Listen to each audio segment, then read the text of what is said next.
So my wife and I had the conversation. So I quit my job, cashed in my pension, and in 2000 started my career as a professional artist.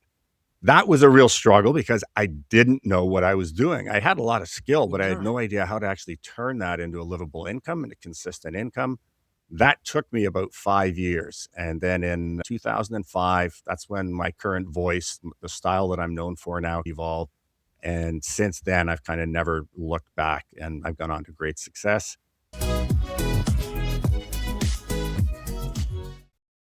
Hey everyone, welcome to the Elite Expert Insider. I'm Melanie Johnson, your host today. I have collected art over the years, and it's been for different homes that I've had, or I've been inspired when I've been on vacation. We have a professional artist here today who has been selling their art and now is sharing his story about how other artists can do this.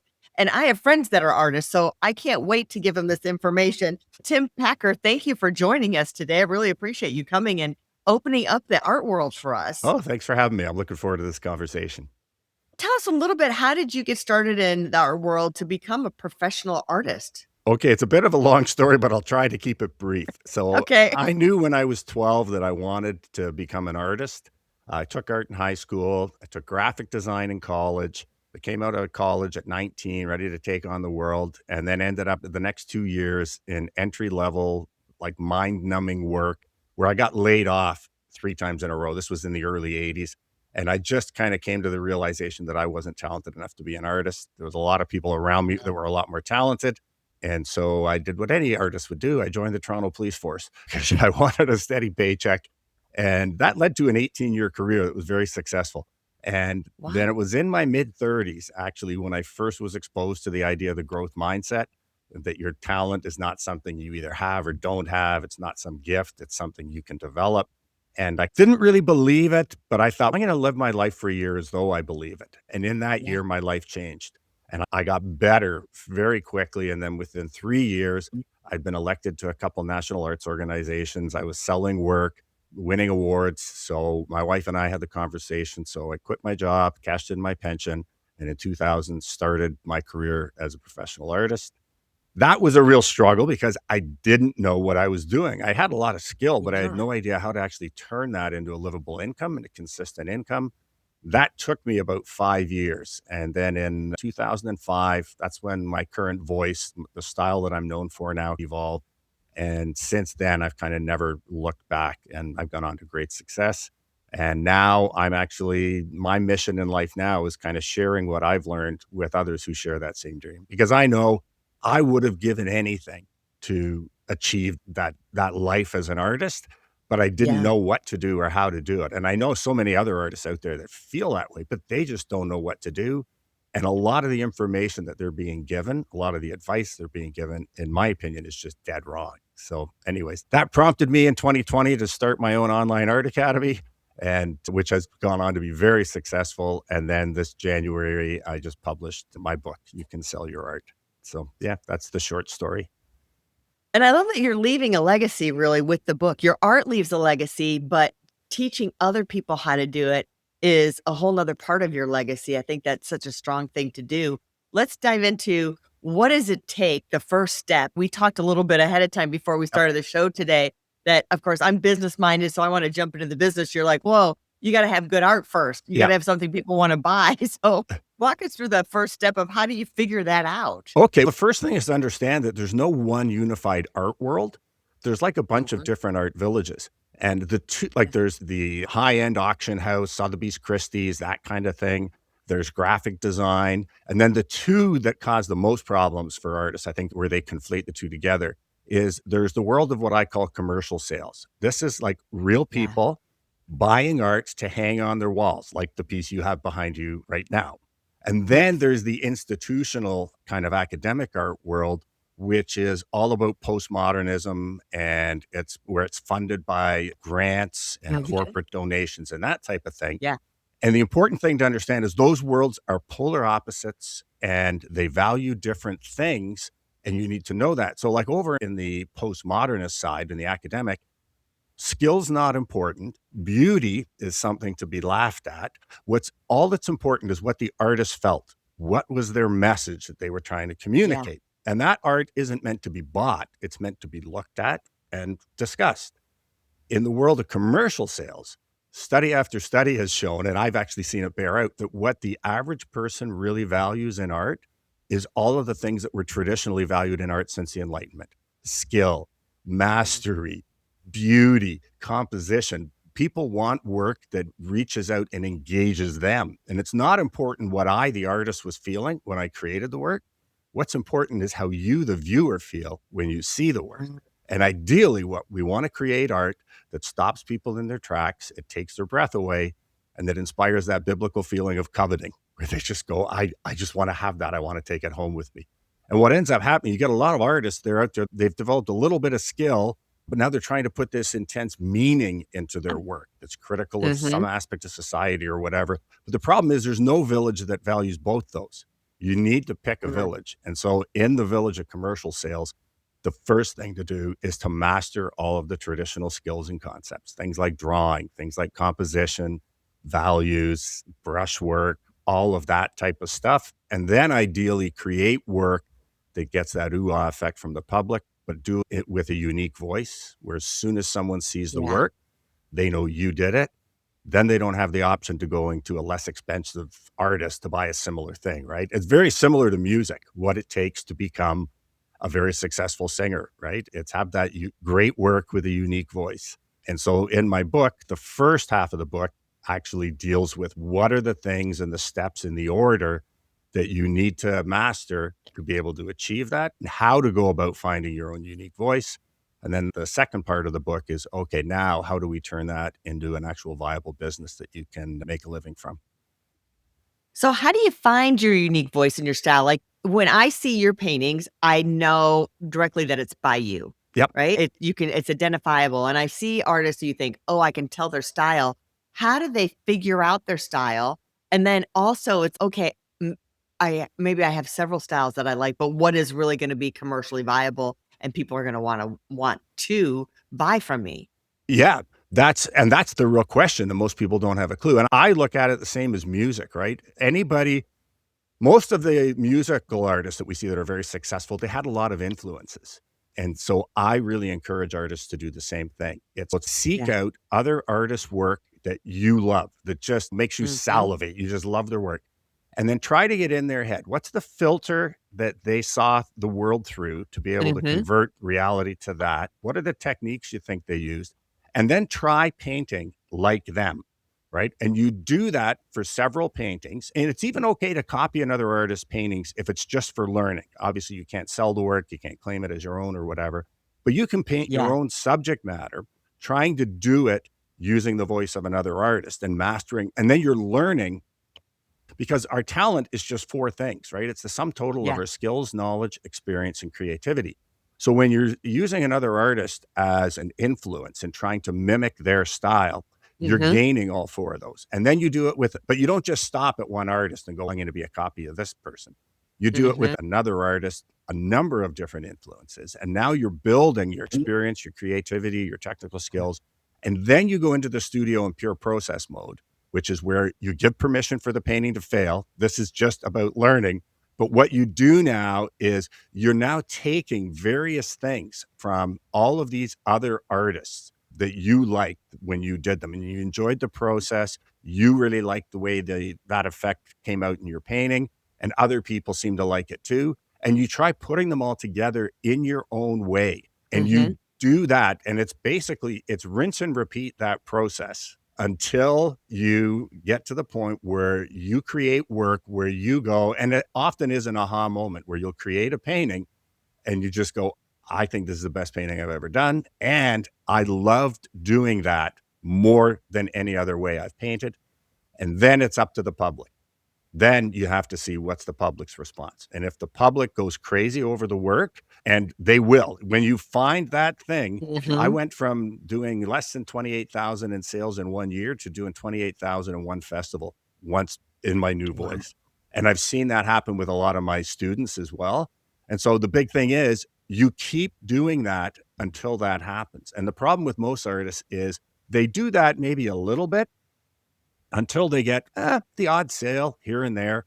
Yeah. And then they stop the process of growing as an artist, and then they focus all their attention on trying to market work that gets the, that's nice response. And the village of starving artists is full of pretty good, and that's nice, right?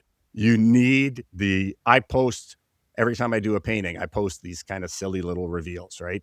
And I literally spending an hour every day just saying thank you to people say, oh my God, I love it. I love it. That's the response that you need. Yeah. And so the key is don't stop the journey. Don't focus on marketing when you're getting pretty good response. You keep searching until you find that thing. And the other thing too is you have to have three things, right? You need to love the process of actually painting. You need to Mhm. love the finished work, and then enough of the public needs to love the finished work. You don't need everybody to love it, but you need enough people to love it. Because once you Yeah. hit that thing that people love, you're gonna be doing a lot of it. So you better love it as well. So how once you get to that stage, where do you sell? You mentioned festivals. Is Yep. that the main place that the artist should be going? Should they be trying to get into galleries? Is it one over the other? Or you try and do both? It's a process, right? And there's like different seasons to the art career. Initially, when Mhm. you're starting out, you show your work wherever you can, right? Yeah. Sometimes you do it in coffee shops. Art festivals are great because for art festivals, you pay your 50 or 100 or $200 and you get to set up your work. And then you get to see people's reaction because that is so important Mhm. because on that journey of finding your voice, you're always trying to be guided by how much you love the process, how much you love the work, and Mhm. what's the public's reaction. So when you're in an art festival and 10,000 people walk by your booth, you can gauge, is your art having any impact? If they're just walking by and you're not even stopping to stroll, then you know that's a problem. If they're stopping and looking, but they're not buying, then maybe pricing is a problem, whatever. But starting out, art festivals, I think, are the best way because you can get your work in front of so many people. And I don't know, again, whoever's listening to this, but in a lot of places, there's art festivals almost every weekend from spring till Yeah. fall in North America, Canada, and the US, anyways. But what happens is ideally for a lot of artists, they want to get into commercial galleries. And these are galleries where they make their money by selling art and the artist gets Mhm. a commission. The best way to get into galleries is to become known as an artist who sells a lot, and I can demonstrate that. I did that year that my voice came out and I did the Toronto Indoor Art Expo. I had sent out a package to about 25 galleries with my work, with a CD, this is the old days of CDs, and some printed materials, asking if they would consider showing me, and I never got one response back. But at that Mhm. festival, when I did 28,000 in sales and I had all of my sales stickers lined up on the pillar at the corner of the booth, by the end of that festival, I'd had 10 gallery owners approach me and give me their business card and ask me if I would please consider showing with them.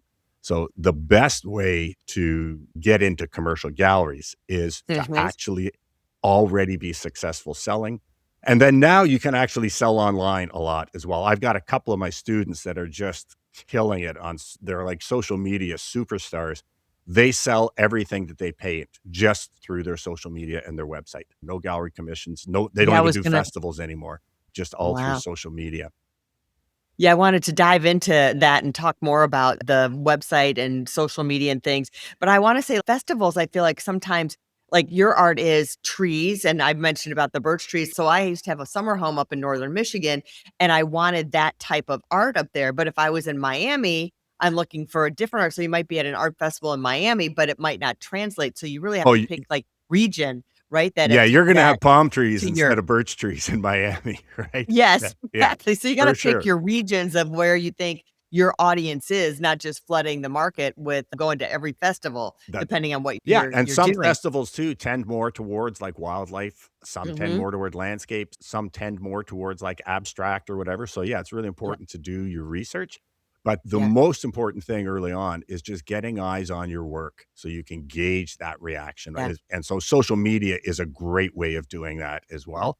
It's Are just you like anything seeing else. TikTok more? Are you seeing Instagram, or where are they selling most of their things? They're on all of them, and actually so am I, right? So Yeah. if people say, "Should I do Instagram or Facebook or TikTok or YouTube?" And the answer is yes.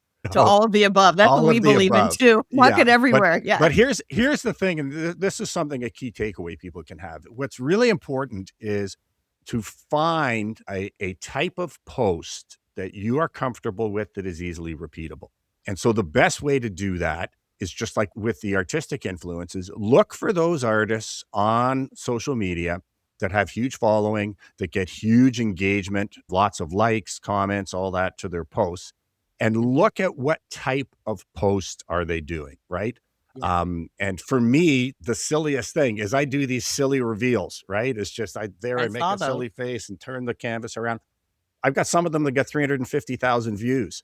But I copied actually from Emily Valentine and Brooke Cormier, two of the people I mentored who are killing it. They do those, so I'll try those. And then it worked. And so the thing is, though, every time I do a painting now, every time I paint, I've got my camera set up that it's recording me every stroke of the painting.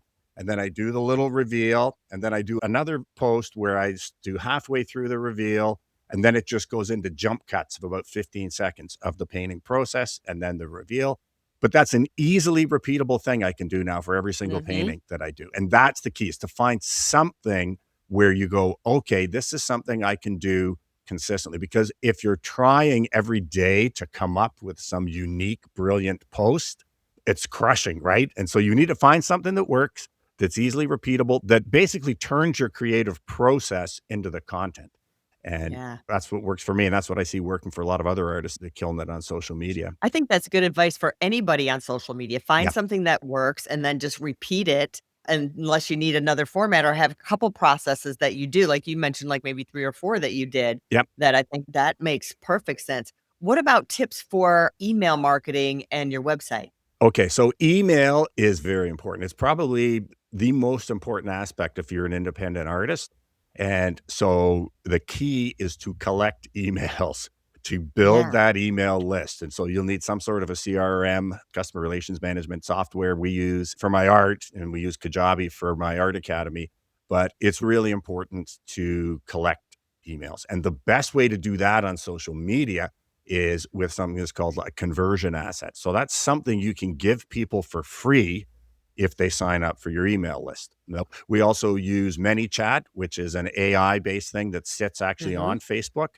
But basically, I have a 10-point cheat sheet for the most common compositional errors that artists make. And so we've done posts where it's here's this cheat sheet. You're probably making mistakes you're not even aware of. Use this cheat sheet. You're going to create better art right away. And to get my cheat sheet, just type cheat sheet in the comments. And when they do that, then the many chat, which is again, it's actually something you get with Facebook and Instagram. It's like an add on.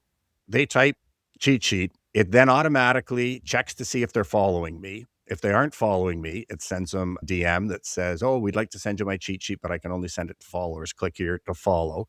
And then it Yep. just confirms, yes, just confirming you want to receive my cheat sheet. They say yes. Then you say, "Oh, give me your name and your email, and we'll email you the PDF." They do that. Now you've got their email. And so we do that.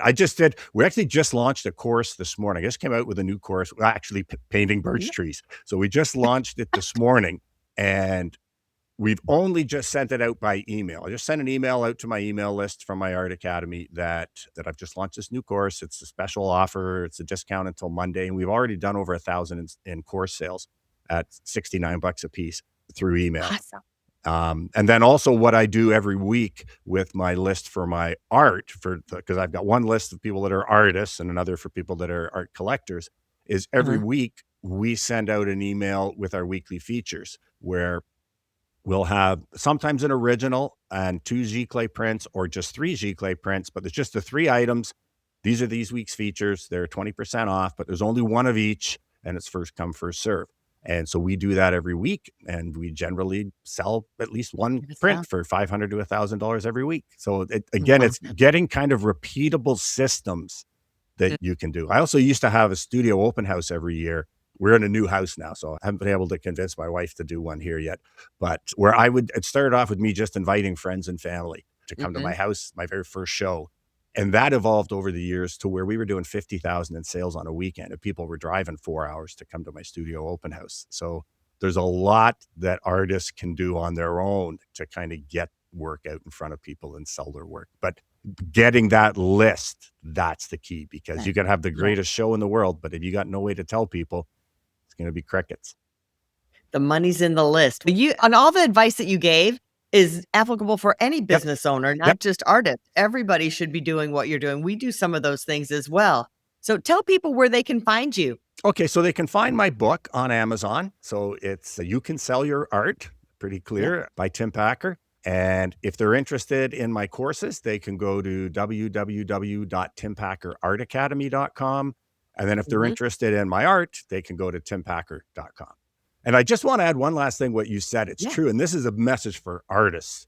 If you Mhm. are an artist, you are an entrepreneur. You are a small True. business owner, and everything that applies to every small business owner applies to you as an artist. And I think a big reason a lot of artists struggle is they don't get that. They don't want to hear that. And They don't want to believe it, but that's the world.